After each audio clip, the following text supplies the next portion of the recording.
జై శ్రీమన్నారాయణ. మన బాలాజీ ప్రేక్షకులందరికీ నమస్కారం. అడియన్ రామానుజదాస్ ఎంబీర్మాన్ తిరువడిగళేశన్ ఆచార్య తిరువడిగళేశన్. ధనుర్మాసం.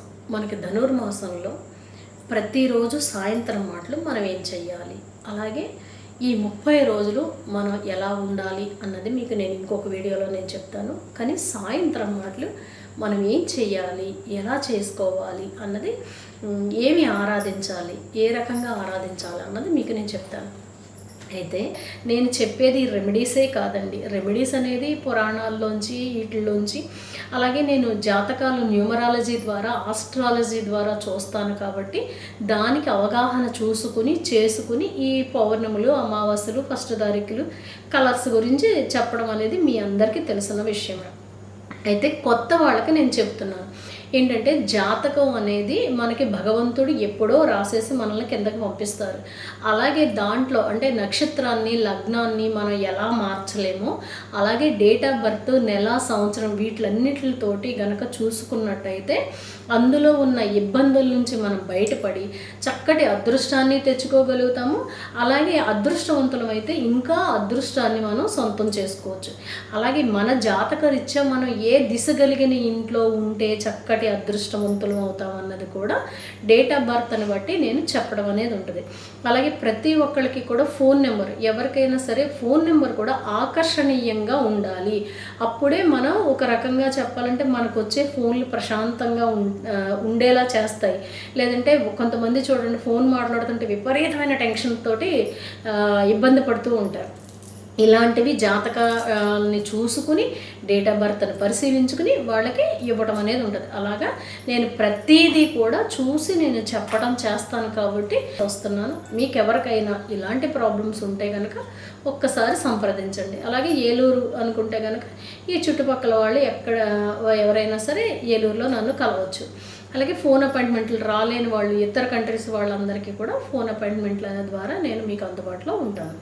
సరే, అలాగే మనకి ధనుర్మాసం వస్తుంది. ఏది రేపు అమావాస్య తర్వాత పూజకు సంబంధించి ఎలాంటి ఐటమ్స్ అయినా సరే చక్కటి రీజనబుల్ రేట్లో మంచి ప్రోడక్ట్ మనకి ఇస్తున్నారు కాబట్టి వాళ్ళ దగ్గర చక్కగా తెప్పించుకోండి. అందులోనూ మనకి ధనుర్మాసం అంతా కూడా పచ్చకర్పూరము, తర్వాత చందనము, తర్వాత కుంకుమ, తర్వాత పసుపు ఇవన్నీ అవసరం అవుతాయి. అంటే ఇంట్లో ధూపం వేయడానికి పసుపు, గుగ్గుళము, ఇలాంటి సాంబ్రాణి ఇవన్నీ అవసరం అవుతాయి కాబట్టి చక్కగా అన్నీ తెప్పించుకుని పక్కన పెట్టుకోండి.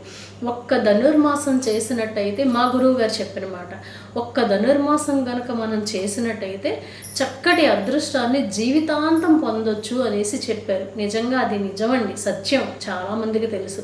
కాబట్టి ప్రతి ఒక్కళ్ళు కూడా చక్కగా ధనుర్మాసం చేసుకుంటారని. అలాగే ఒక్కటి గుర్తుంచుకోండి, ఏదో చేసేస్తున్నాం, ఏదో చెందేస్తున్నాం, అయిపోయింది అని అనుకోకండి.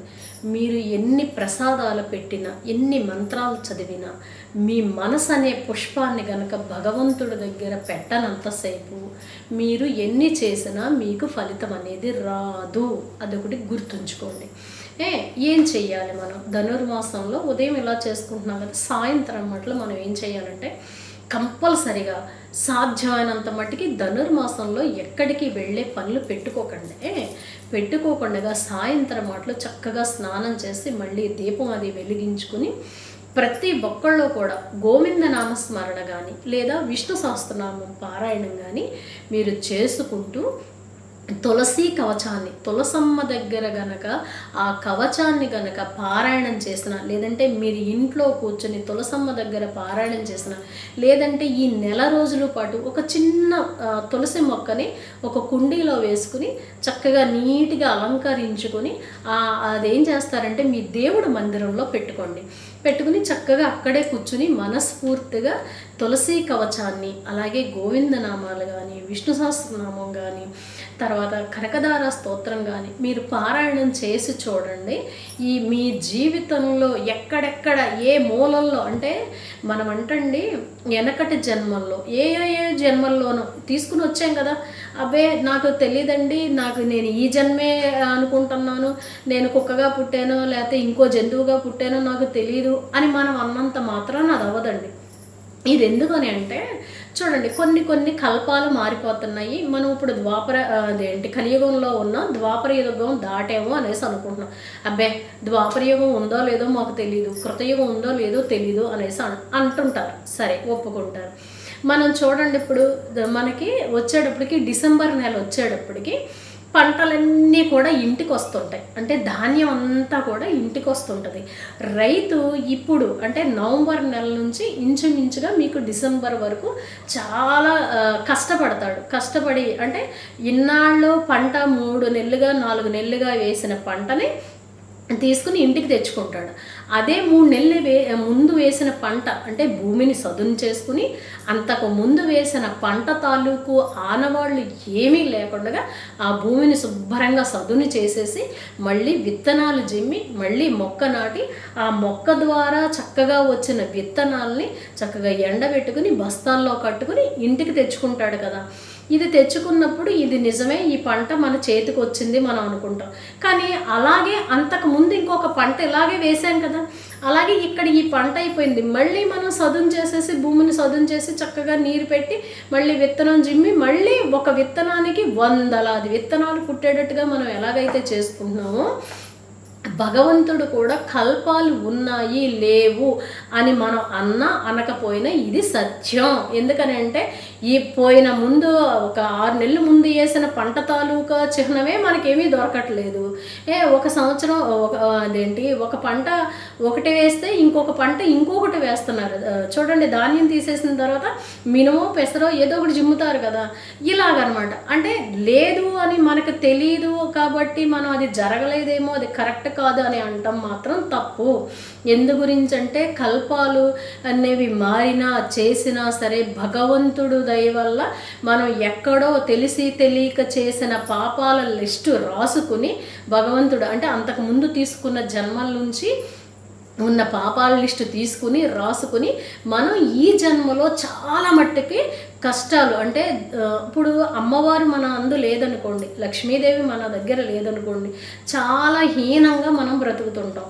కాబట్టి ఆ దరిద్రం అనేది ఎక్కడుందో ఏ మూలల్లో ఉందో ఎప్పుడైతే ధనుర్మాసంలో మీరు తులసి కవచాన్ని కానీ తర్వాత ఇంకొకటి ఏంటంటే గోదాదేవిని ఆరాధించడం కానీ విష్ణుమూర్తి ఆరాధన చేయడం కానీ విష్ణు సహస్రనామం పారాయణం చేయడం వలన కనకదార స్తోత్రం పారాయణం చేయడం వల్ల మీరు ఎన్ని జన్మల్లో ఏమేం చేశారో అవన్నీ తుడిచిపెట్టుకుపోయి మీకు సంపదల్ని ప్రసాదించడం అనేది ఉంటుంది. కాబట్టి ఇదంతా నేను ఎందుకు చెప్పానంటే మనకు తెలిసినా తెలియకపోయినా ఏదో జరిగే ఉంటుంది, దానివల్ల మనకి డబ్బు రాకుండా అడ్డుపడుతుంది, మన వ్యాపారం ఎదురుకెళ్ళకుండా మనకు అడ్డుపడుతుంది.